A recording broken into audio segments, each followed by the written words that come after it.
অঁ আও আও আও অঁ আও ভাইলাইছো যে আমার মোবাইল ভাঙছে আমার বিশাল মোবাইল তুমি ভাঙছো যে আমার টেম্পার গেছে ডিসপ্লে গেছে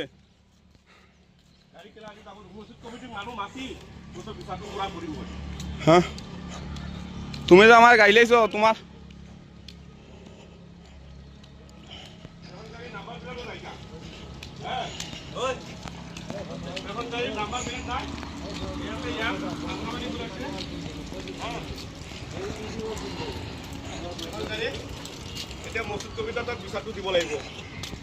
মসজিদৰ বিচাৰ দিব আমাক পুৰা গালি পাৰিছে একদম যিমান মুখত আহিছে সব গালি পাৰিছে আৰু মোৰ মোবাইল ভাঙি দিছে আৰু এতিয়া মোক ভিডিঅ' কৰি আছে উল্টা এয়া বগৰী গছত অলপ লাগিছিলে এয়া ৰাস্তাতে ইয়াৰ পৰা আমাৰ এতিয়াও চিন আছে ইয়াৰ পৰা এই বগৰী গছৰ ডালত লাগিছে বোলে লাগাৰ কাৰণে মোক একদম পুৰা মাথা চুটা পুৰা গালি পাৰিছে